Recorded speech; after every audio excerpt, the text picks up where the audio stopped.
እኔ ሆስፒታል ሄጄ የእርሶ ስኳር አይወርድም እንዴ 300 400 በስተቀር ወተታች ወርዶ ያቀም ሲሉኝ ሳቀቅ ነበረ። አንቺ የ73 ቀርቶ 50 ዓመት ነኝ ብትይ ይገባሻል ይሉኛል። በተለይ በእድሜ ገፋ ብለን በስኳር ቤት ቁጭ ያልን ሰዎች ሆዳችን ሊገዛን አይገባም። ካጎዛ ገበያ ነው እዚህ የመጣሽው አለኝ። ካጎዛ ገበያ ዞሬ መገናኛ ልደርስ አንድ ፌርማታ ሲቀረኝ እሱ እንደው በእውነት ያረለ ምልህ የተፈጠረው ለህዝብ ነው ብዬ ብል እችላለሁ። ህዝብን ሊያድን የተፈጠረ ሰው ነው። አዎ የደሃ አባት ነው። አስቴር መኮንን ባላለው እድሜ 73 ስኳር ነበረብኝ። ኢንሱሊን ነበር የምወስደው። ኢንሱሊን ጠዋት 30 ማታ 20 ነበር የምወስደው። እሱን እየወሰድኩ እያለ የድካም ስሜት ነበረኝ። ምግብ ይሄን ያህል ፍላጎት የለኝም። መበላው አንድ አይነት ምግብ ብቻ ነበር። አሁን ግን መጣሁ እዚህ ክትትል አደረገልኝ። እዚህ ክትትል በማድረጌ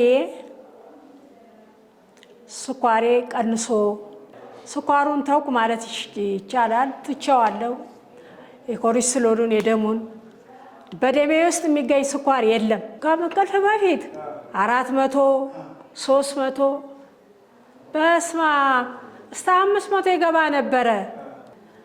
130 እኔ እንጃ ብቻ እኔ እምባዬ ይመጣል። 130 100 103 113 ምንም ድካም የለው። መንገድ ሲሄድ እግሬን ማንሳት ነበር የሚያቅተኝ። እኔ ትልቁ ነገር ልንገራችሁ፣ መንገድ መሄድ አቃተኝ እስከሚያቅተኝ ድረስ። አንድ ቦታ ላይ እቀመጥ ነበረ፣ ሄድና እዛ እቀመጥ ነበረ። አሁን ከ4 ኪሎ ወርድና በታክሲ እግዚአብሔር ያሳያችሁ መጨረሻው ቤተ መንግስት ድረስ በእግሬ እሄዳለሁ።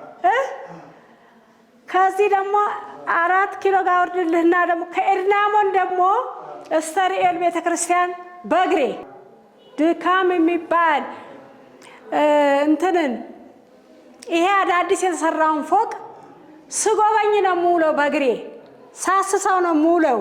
ያለኝ ደስታ ይባል። በጣም ነው የተደሰትኩት። እውነቴን ነው የምለው። መመረቅ ነው በራሴ ማንም ጋር ቤቴ ቁጭ ብዬ ብቻዬን ነው የምመርቀው። ማታ መርፌ ወጋ እና የጎመን ቅጠላ ቅጠል እቀቅላለሁ። እሱን እበላለሁ። እኔ እሱን በልተው እንቅልፍ ይወስደዋል። ተኝቼ ነው ማድረው። ነጭ ጎመንና ካሮት ቀቅዬ በልቼ ምተኛ እላቸዋለሁ እኔ ለቤት። ይሄ ተበልቶ ከተተኛ ታዲያ ከዚህ ወዲህ ምን ይፈለጋል? ጠዋት ዶክተር እዚህ እንዳዘዘኝ መርፌ ተወግቼ 4 እንቁላል። ገንዘቡም እኮ ወሳኝነት አለው አይደል እንዴ? ግን እኔ ምንም አልተፈተንኩም በምግብ። እውነቴን ነው የምልህ። በጣም ደስተኛ ነኝ። እንደው በፊት ገና እዚህ መጥቼ ማዘር እንጀራ እንዳይበሉ ይሄን እንዳይበሉ ሲለኝ መርቄው ነበረ። አሁንም ይሄው መጥቼ መረኩት። ቀልድ እንዳይመስላችሁ በእውነት ነው። እኔ ሆስፒታል ሄጄ የእርሶ ስኳር አይወርድም እንዴ 300 400 በስተቀር ወተታች ወርዶ ያቀም ሲሉኝ ሳቀቅ ነበረ። ይሄው ነግራቸዋለሁ። ቤት መጥቼ እሳቀቃለሁ። ግን ያ ሁሉ መሳቀቅ ቀረ። ሳቀቅ የለ። እንደውም ምን ያልኩ መሰለህ? የፕሮግራም የእግር መንገድ ፕሮግራም አድርጌ ነው የምወጣው። ስራ እንደሚሄድ ሰው ኪሎ በፊት 80 ነበር። በጣም ወፍሬ ነበር። ውፍረት አይገልጽም። አሁን 68 እድሜ ያው 73። የሚያገኙኝ ሰዎች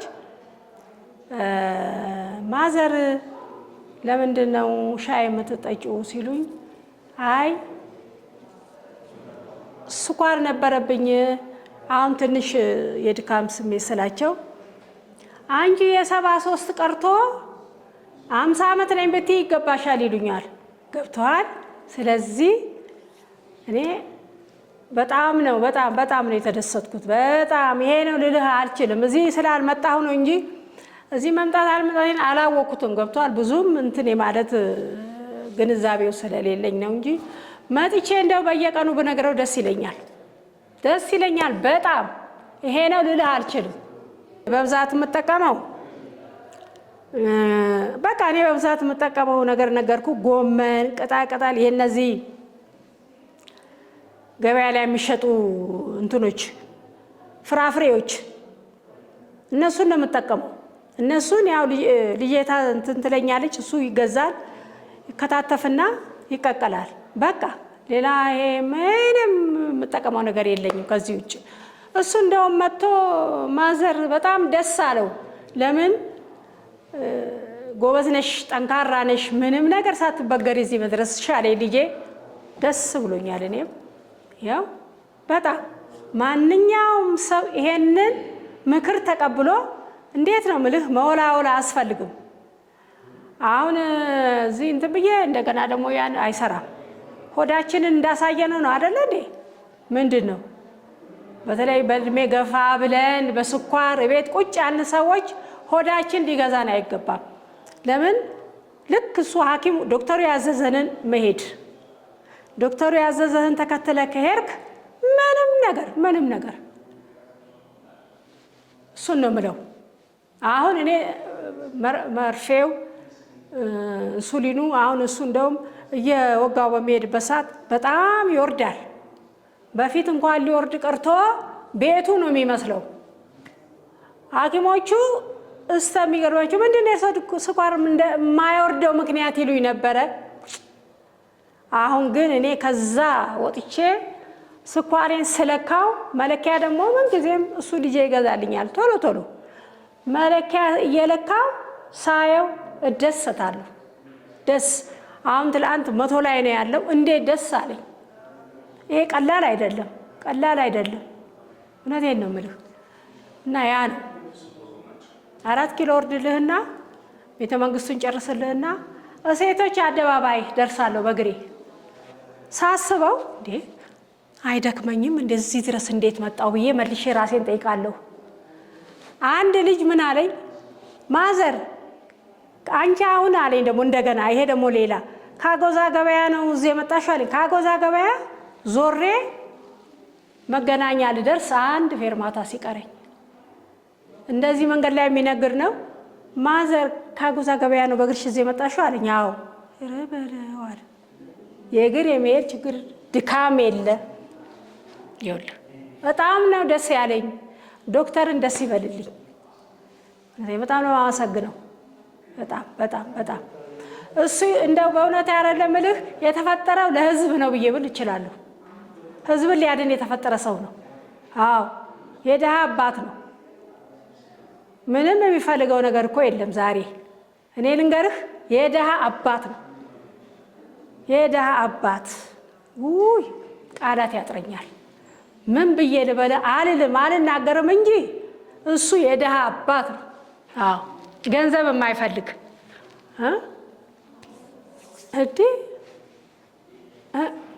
ዶክተርዬን አመሰገንኩ።